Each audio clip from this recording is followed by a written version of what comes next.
Today's Lee Person from the Headwaters Science Center. I'm not on stage. Ryan's doing today's show. I'm just doing a little bit of narrating while Ryan brings us some animals. So I'm going to go ahead and tell you, thanks to Wellington County Electric Cooperative, we have a program called the Roundup Program. In that program, their members can choose to round up their bill. And when they round up their bill, that money is then collected, and through an application process, you can access those dollars for some projects for the community. We see this as a really good project for the community because we stream these shows to our guests and visitors. We do it every single day or almost every single day.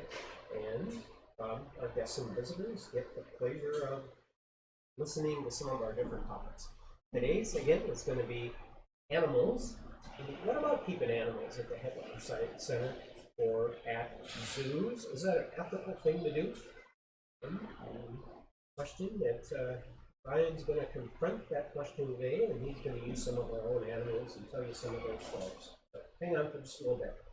We'll be on stage in just a bit. By the way, the Headwaters Science Center is open 7 days a week. That's every day of the week we're open. Easy to remember. Just come whenever you want to because we are open. Well, I should give you our hours. Our hours are 9:30 Monday through Friday. 9:30 is when we open. Close at 5 o'clock. 9:30 to 5 Monday through Saturday. Monday through Saturday. In case I said Monday through Friday. We're Monday through Saturday, 9:30 to 5. On Sundays, we wait till after lunch. We're open at 1 o'clock and we close at 5. So 1 to 5 on Sundays.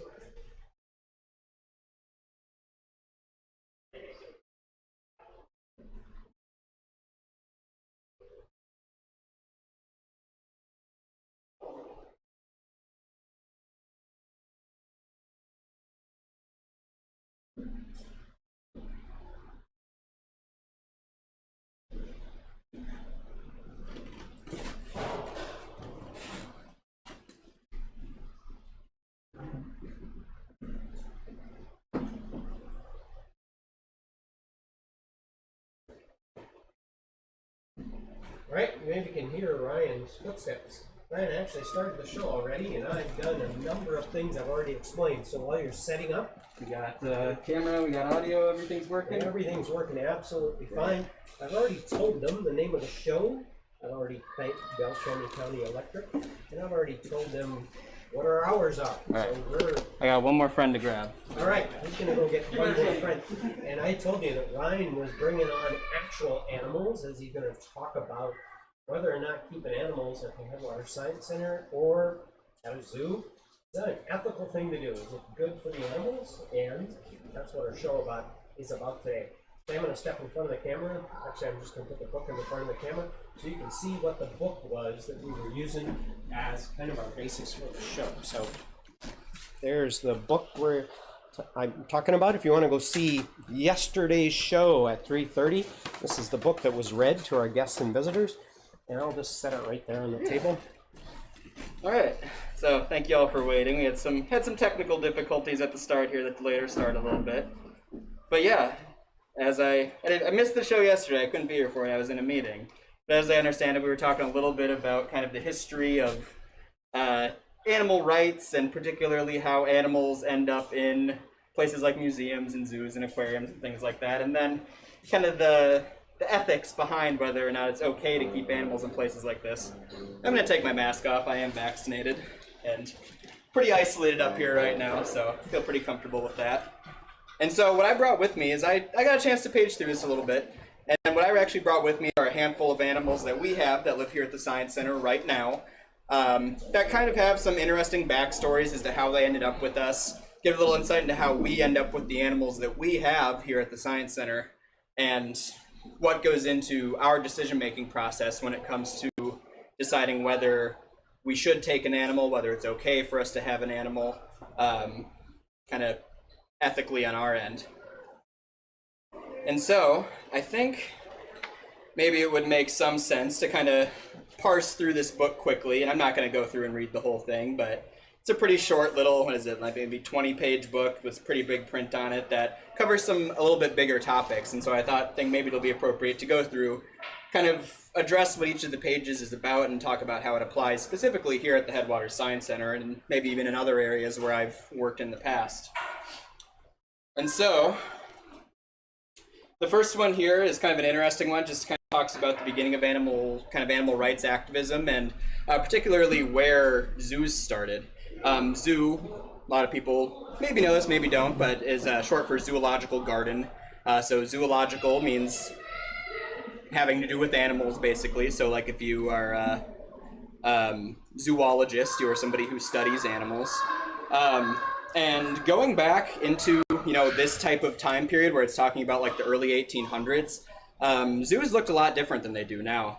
And kind of the purpose of them was a lot different than what they are now. So getting into kind of the history of like zoos, and this applies too with things like science museums like we are, and aquariums and all kinds of kind of natural history types of sites, is that for a lot of this type of place, like you go back far enough, and it's less about necessarily being an educational place than it is a place that is more about, I guess, novelty would be the way to think about it. You're going and you're seeing a new thing for the sake of being able to say, hey, I went and saw a new weird thing.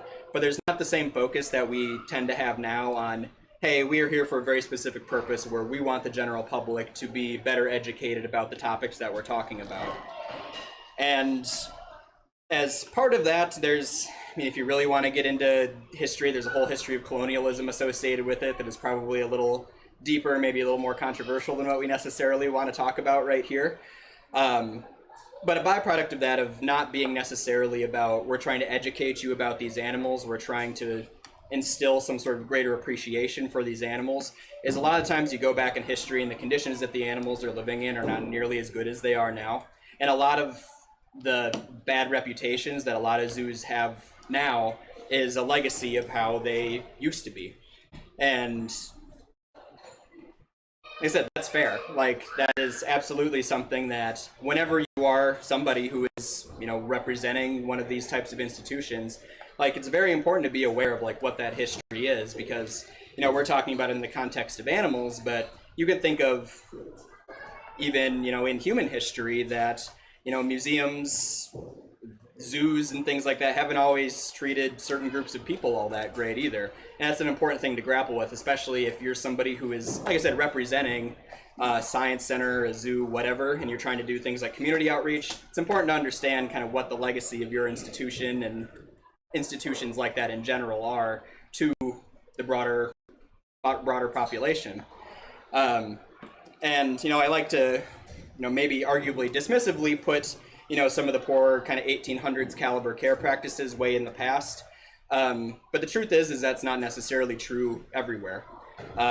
In particular, I've, one of my first experiences kind of being in informal education institution that had a lot of animals was at the Wellington Zoo in Wellington, New Zealand. And we had animals there that came to us from zoos in Southeast Asia. They were like rescue animals that had formerly existed in zoos in Thailand, Vietnam, Cambodia, those areas. And a lot of zoos in a lot of less developed parts of the world still very much fall into the same pitfalls that you read about kind of zoo history. And a zoo in Cambodia looks a lot like a zoo in UK 100 years ago, I guess is kind of what I'm going for there. But, obviously there's limitations when it comes to that type of thing, even when it comes to budget regulations around it and stuff like that too. So I don't mean to dump on the less developed world and say, they're going out of their way to hurt animals. I've worked in a few institutions that have live animals, I will say, and I've never met a person in one of these institutions that's like, yes, I'm going out of my way to make this animal's life worse. Everyone I've ever met in any of these institutions has had the best of intentions. They've always wanted what is best for the well-being of the animals, but it's not something that, like I said, everywhere has the same means to actually provide for that. But that's kind of digressing, I guess, away from what the actual question is here.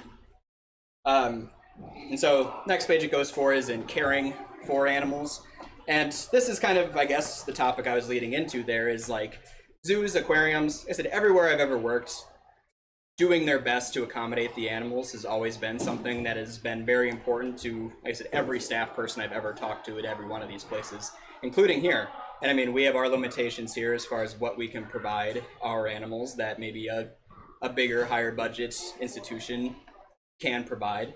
And that's a very important question to be asking, is like, what is the standard of care that you need to be meeting for doing things like this to be ethical? And nowadays, it's a little bit more standardized. There's a lot more resources out there. Like as somebody who does a lot of the care for the animals here at the Science Center, I couldn't do my job and be comfortable saying that I'm doing an adequate job if I didn't have the internet as a resource, because I use it all the time as far as knowing what dietary needs are and what temperature needs are, and even things like tank sizes and things like that are all stuff that you don't just intuitively know. You got to find a way to find that information. And if you're not somebody who is in an institution that has this long legacy of people who have been doing the animal care and have the education background on it, having resources like the internet and being willing to use and listen and trust those resources and look for multiple different sources for information and cross confirm your sources is very, very important for doing this. But what it's talking about a lot on this page is situations that I think are important in talking about how we have our animals here. One of the things that is kind of interesting with this book that I don't necessarily agree with that is necessarily a real pro. Like, it's framing this page as being like in the pro, like, yes, it's good, yes, it's ethical to keep animals in zoos, but it has this little inset here that says, zoos help smaller animals that are prey for larger animals in the wild. They live longer because they aren't hunted for food in zoos. And yes, that's a feel-good thing, but also it takes it as a given that sort of the normal food web interaction is a bad thing, that an animal being killed and being eaten in the wild by a predator is something that is inherently bad rather than something that just happens. So I don't necessarily agree with it framing this the way it's framing it, because, I mean, you could, for example, we have Rosie here, who is our common snapping turtle. And Rosie is interesting because she is here because she's albino. She's one of a handful of animals that we have here at the Science Center that are actually wild-born animals. And Rosie is a wild-born snapping turtle. She was born albino, and she's here because somebody collected her out in the wild and brought her in. We thought that albinism was a interesting enough novelty, an interesting enough topic that we could use educationally to accept her in here. And the other kicker on that is that's a big reason why we actually accepted her, is because, like, as a rule, albino snapping turtles do not survive in the wild. They are lucky to make it more than a few days. Granted, there's limited studies on this, but all the data I've seen on it is like, yeah, their average lifespan is like less than 24 hours. And so it's very easy to look at a turtle like Rosie and say, hey, we've rescued this turtle, we've saved this turtle's life, but it's just as easy to flip it the other way and say, we deprived some seagull of a meal by taking Rosie. So we've helped her, but we've hurt somebody else by doing this. Like I said, it's, again, a question that needs to be asked any time that we are thinking about bringing an animal in is, what is the ethical implications? Why is this here?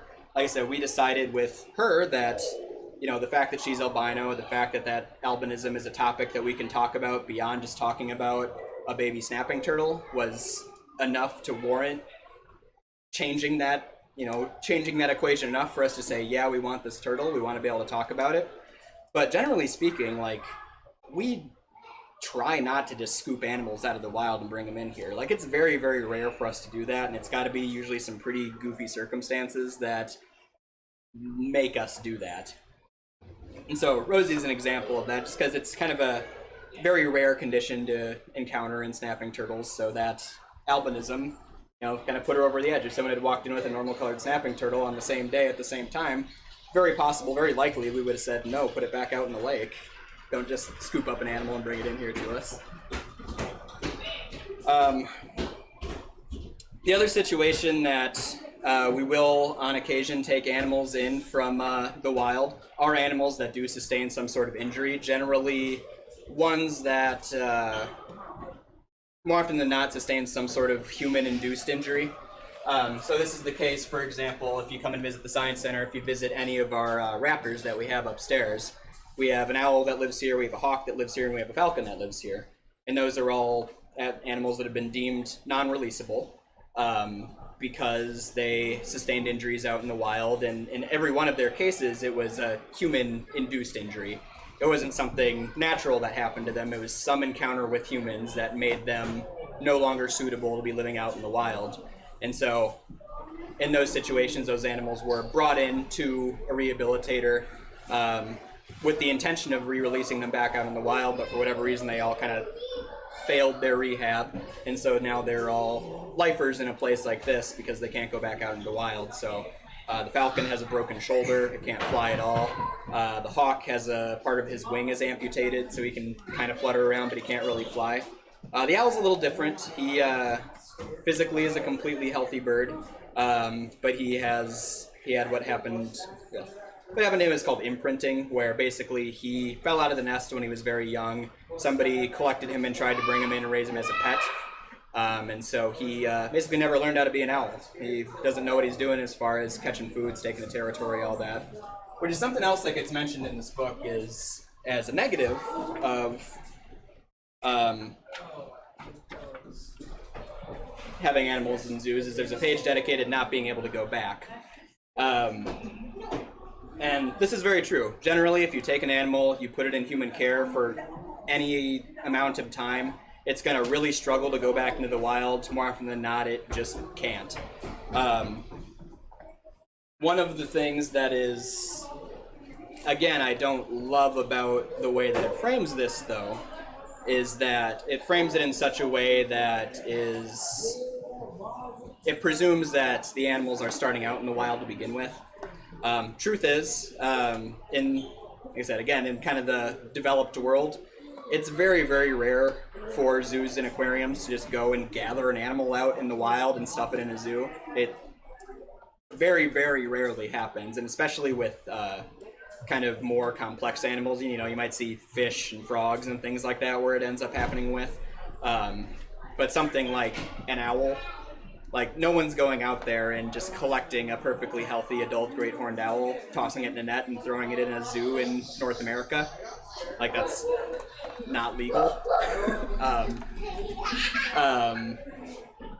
And so I think there's a little something that is left out there in that it, like I said, frames it in kind of a presumption that the collection practices for these places are a little different than they are generally. And particularly at the kind of know the facts thing is it talks about how carnivores in particular have a hard time getting released back out into the wild, which is true. Hunting for other animals is more complicated than eating grass, eating leaves, or whatever. So there is a little bit more of a learning curve with it that a lot of the time the animals struggle with. Yep. And so, I have a few guests that walked in here, but we'll take a quick look at this tortoise that they're admiring here. And so this is Sunny, and Sunny is our desert tortoise that we have here. And Sunny's actually another example of one of our animals that was actually wild-born here. So I remember when we were talking about how with our birds, how they all of them are animals that were wild-born, sustained some sort of injury in the wild due to human intervention, and then ended up here. Sunny's very much the same way. So heads up, guys, you're on camera behind you, by the way. Can we pet her? Yep, you can pet her. And so Sunny lost a foot out in the wild. And so her back right foot is missing. And so, again, very similar to what we were talking about with our owl. That is an injury that very likely was not naturally occurring, was likely caused by humans. And so some, again, well-meaning humans brought her into a rehabilitation place. They decided she wasn't a good fit to be released back out in the wild, and she ended up here. And so you can take a look if you kind of compare. You can see the back foot here has these big long claws on it. So these guys use their back feet for digging and burrowing pretty frequently, and so in the absence of that foot, she wouldn't be able to do as much of that burrowing as she would need to, so she would not survive well out in the wild. Can I get you to scooch that way? Thank you. That's perfect. You can stay on camera. But Don't be all of the camera. that's good. And so again, like I said, another example of an animal that was wild-born, and that's kind of what I brought up here, are a bunch of examples of animals that came here because of exceptional circumstances that are abnormal for what we would normally do here. I'm going to put her back in here. So, you can do that. You can pet her over here. Don't pick her up, but you can pet her on the back. I actually caught a turtle in its mouth. Yeah. And I felt bad. On occasion, we will take animals that people bring into us as former pets.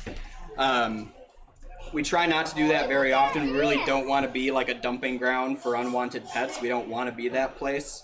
But there are situations where it is to the benefit of sort of nature at large for places like this to exist that are willing to take in some of these critters. And so red-eared sliders are actually a great example of that type of critter, where red-eared sliders are a turtle that is not native in Minnesota, or at least not in our part of Minnesota, but is actually invasive here now because they're so popular in the pet trade, and when people don't want them anymore, they just release them back out into the wild. And so it's a thing that people will do if they can't find somewhere else to put it. So, like I said, we always encourage people, if you get a pet, make sure that you're committed to it in the long haul. You know, a red-eared slider might live to be 30 years old. So if you get that little baby turtle, be prepared to have it for that long. And if you do decide that you can't have it or don't want it anymore, please find somewhere that will take it, whether it's just another person who wants it as a pet, whether it's the Headwaters Science Center or some other zoo, aquarium, whatever. Like I said, normally we're going to say no. I don't mind getting the call. I would rather you give us a call and have to say no to you than you just take your turtle and dump it out in the lake. But it is something that is worth noting, is that, yeah, sometimes places like this do have ecological benefit in that they end up being places where animals that would otherwise just get released back out into the wild and either not survive or be problematic ecologically for the surrounding area as a preventative measure for that. So another good example that we have here at the Science Center would be things like our ball pythons and our boas. You know, they're invasive in a lot of places because they get a lot bigger than people expect them to. They live a lot longer than people expect them to, and so people get them when they're babies, say, wait a minute, this is more than I signed up for, and then release them out into the wild, and now they have invasive populations all over the place. Like I said, red-eared sliders are kind of in the same boat. Yeah, while you're reaching for the next animal, on the news over the last 2 days is now the occurrence of goldfish showing up in the lakes of Minnesota. Yep. First, they were put in the lake by somebody, maybe similar to what you're talking about, Ryan. Decided they didn't want to own that goldfish anymore. That can't hurt anything. It's only an inch long. Now we have goldfish in our lakes that are competing with what we would consider to be the natural fish that the native fish that are in our lakes. So, yeah, that would be a practice that we would discourage.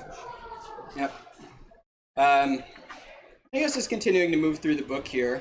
And so we were just talking about how a lot of the animals can't go back into the wild, and like I said, that's true. That's a valid concern, but like I said, a lot of the times, especially in the developed world, it's not an option to begin with. A lot of them are born in human care to begin with, and like I said, it's not a can't go back. It's they never were going to be in the wild to begin with. These couple pages are kind of about sort of the function that zoos have as teaching institutions. And out of everything that was in this book, I maybe had the most... I disliked these two passages the most, probably, out of everything I read in this book, kind of both on the positive and on the negative end of things, to be honest. And so... I guess on the positive end, it's not that bad, but it talks about zoos particularly as an institution that exists to educate people about animals, which in the broadest sense is true. But in the kind of wrong side of it, it kind of reframes this, it kind of twists this, where it says that out of 3,000 children who visit a zoo, only 1,000 of them learn something new. Which maybe that's true in the way that they're framing that question. But I think one of the things that really misunderstands about what the intent is for institutions in place like this is, quite frankly, if you leave the Headwaters Science Center knowing one more fact about African clawed frogs is not that important to me. I don't care if you know that an African clawed frog is the only amphibian that has claws. That is not that important to me. What I care a lot more about, and what I think is something that zoos and aquariums are unambiguously successful with, is I care a lot more that you leave with sort of an appreciation and a respect for the animal in general. I don't care about the facts that you know. You know, you'll come in here and talk to me and I'll tell you all kinds of cool facts. I don't expect you to remember any of them. What I expect, what I guess hope for, I guess more so than expect, is that you leave here understanding that these animals are, even if you can't remember every individual fact, that they're interesting, that they, you know, you had an encounter with them that instilled some sort of respect to them that's going to change the way you look at ecology, the way you look at nature and animals in general going forward. Like my dream interaction, the interaction I love to see, the one that I get to have all the time, that I really love and is one of my favorite parts of being here at the Science Center and working with the animals that I do, is I love when people come in who are afraid of snakes and they get to have a close interaction with the snake and say, oh, I've spent my entire life killing every snake that I see in my yard, and I'm not going to do that anymore. Awesome, great. That's exactly what I'm hoping you're going to do. I don't care if you know any more facts about garter snakes, like, whatever, who cares? As long as you are taking something actionable that is making you a better naturalist out in your everyday life, that's what's important to me. And so the way it frames that in that particular page, those kind of particular couple pages of that book, where it kind of frames it as, did these kids remember like some new animal fact? I said, maybe 1 out of every 3 of them do. And I said, I guess I'd believe that, I suppose, you know, whatever. But like I said, it frames it as a very negative thing that only 1 out of every 3 learn anything. And I don't think that's true. Because what I'm trying to teach isn't a string of facts about a snake. I'm trying to teach an appreciation and a respect for the snakes that's going to translate to you doing better for the snakes that exist in the wild going forward. It's not about the facts, it's about the actionable respect that comes out of it. Saving species, this is a great page. I'm glad that they included this one. And this is something that we don't really do here. We don't have a, like, what this is mostly talking about is like breeding programs for endangered species, which is not a thing we do here. We don't really do any breeding here on site. But a lot of zoos will do this, and I've been in places that have had these breeding programs before. So I mentioned I was at the Wellington Zoo earlier. They had a troop of chimpanzees there.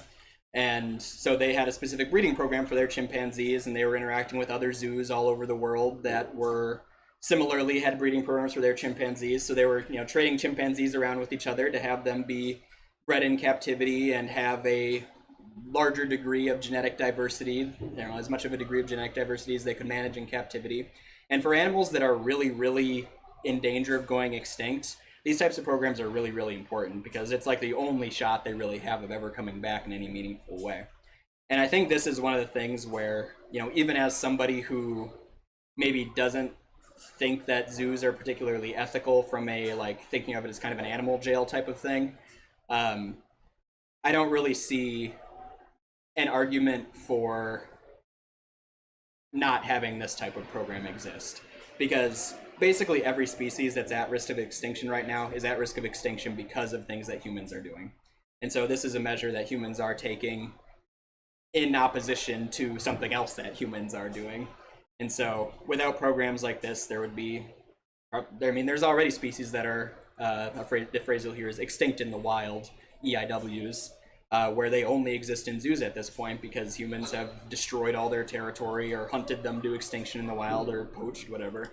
But there is some hope that they could come back and get into something resembling a natural state because their populations still exist in places like zoos and aquariums, and breeding programs like what they talk about in this book do exist. So I'm really glad it brought those up. The leopard shark at the Great Lakes Aquarium is another great example of a fish that is a part of a larger breeding program for an endangered species. And then, interesting, in the back, like the very last kind of in opposition of Zoo's stance, talks about the idea of safety or freedom, which is a very broad, like, sort of moral and ethical question, I guess, in human society as well. But one of the things that I kind of want to talk about here is a bigger sort of question that exists within animal care in general, and it's something that, like I said, even people who are very much animal rights advocates, people who work in zoos and places like this even struggle with too, is this idea of, the word is personifying the animals, ascribing human emotions, human sensibilities, human feelings to things that aren't human. And it's something that here at the Science Center, when I'm training new people in, I try really, really, really hard to say, hey, don't do that. Because it how do I want to explain this? It's a very complicated thing, because generally when people want to do it, it is for a good reason. It is people who are wanting to be advocates for these animals. It's people who are wanting what's best for them. They have, again, the best intentions. But what's kind of tricky about stuff like that is it can make you fall into a trap of not doing what's right for them because you assume what's right for them or what is best for them or what they quote unquote like are the same things that people like. And they're not people, they're animals. You know, a toad. This toad has never once pondered whether or not it is free. It doesn't have the brain for that. And quite frankly, like, this toad would probably be much worse off if it was not here. If it had the ability to leave its, you know, maybe yay big by yay big box that it was in, it's very likely that this toad would probably be dead by now, because life's a lot harder out in the wild than it is here. And that's kind of what it's talking about, is the safety versus the freedom. But I think it is kind of a false equivalency there, where, again, it's assuming that the idea of freedom is something that exists for a toad. And this is something that is important to be thinking about, though, is certain species of animals that are a little bit more highly functioning brains can start to have issues if they are trapped in too confined of a space or too dull of a space for extended periods of time. You'll call it the phrase you hear sometimes for it is a zoochosis, like psychosis, but for zoos. And it's something, like I said, you tend to see in a little bit more complicated brain animals. Things like, we have a parrot here, for example, is one where being concerned about something like zoochosis is actually something that we do very much care about here. And so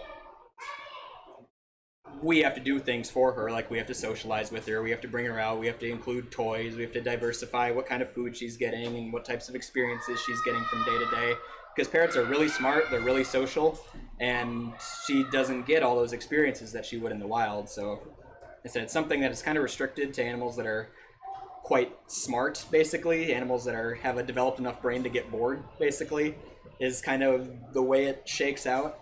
But it is something to be concerned about. And, you know, I've got a pretty easy gig here as far as managing that, because most of the animals we have are snakes, frogs, turtles, stuff that doesn't require a whole lot of, like, socializing attention in that same way.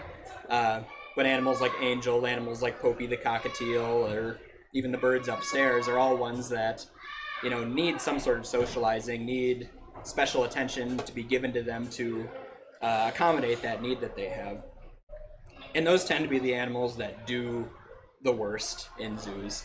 And so that's part of the ethics of this, is as an institution being realistic with what you have the capacity to do and not overreaching that.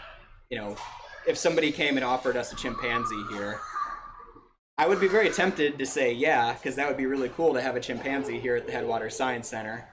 But there's no way we could take care of a chimpanzee adequately. And so it is my responsibility, the institution's responsibility, to say, no, we can't do that. But what we can do is try and put you in contact with somebody who can better care for this animal than what we can. And we've done that with, not a chimpanzee, but we've had animals in the past where we've had to say, okay, this isn't a very good place for this animal to be. We can't fulfill everything this animal needs. One animal that a lot of you, if you have been visiting the Headwaters Science Center for a long time, probably were aware of is Bo the boa. And Bo the boa isn't with us anymore, but Bo the boa is still alive. Bo the boa is an example of an animal where he was getting old, he was getting arthritic, he was getting to a point where all the handling and picking up and stuff that we were doing with him was getting to be more than what he could handle. And so we had to make a very difficult decision to say, hey, this snake that's been a staple of the Headwaters Science Center for the last 20 years, it's time for him to go somewhere where he can be better cared for, someone that can better fulfill his needs, and we need to move on to another snake. And so that's something that I think on the institution end, like I said, people always have great intentions, but I think something that a lot of institutions could get better at is realizing when they're in over their head or when they don't have the means to do adequate care. And that's something that I think is really important. And there are, one of the nice things that is kind of a recent development within the last couple decades are that there are kind of governing bodies that do like accreditation for zoos and aquariums now that there really didn't used to be.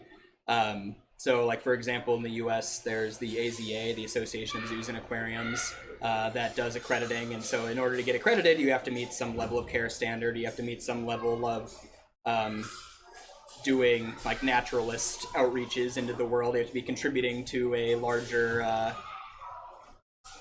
goal of ecological progress in the world.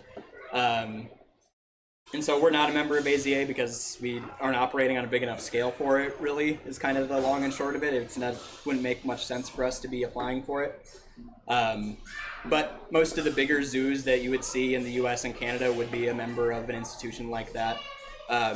When I was in New Zealand, the zoo I was working at there was a member of ZAA, the Zoo and Aquarium Association, which is basically the Australia-New Zealand equivalent to the same thing.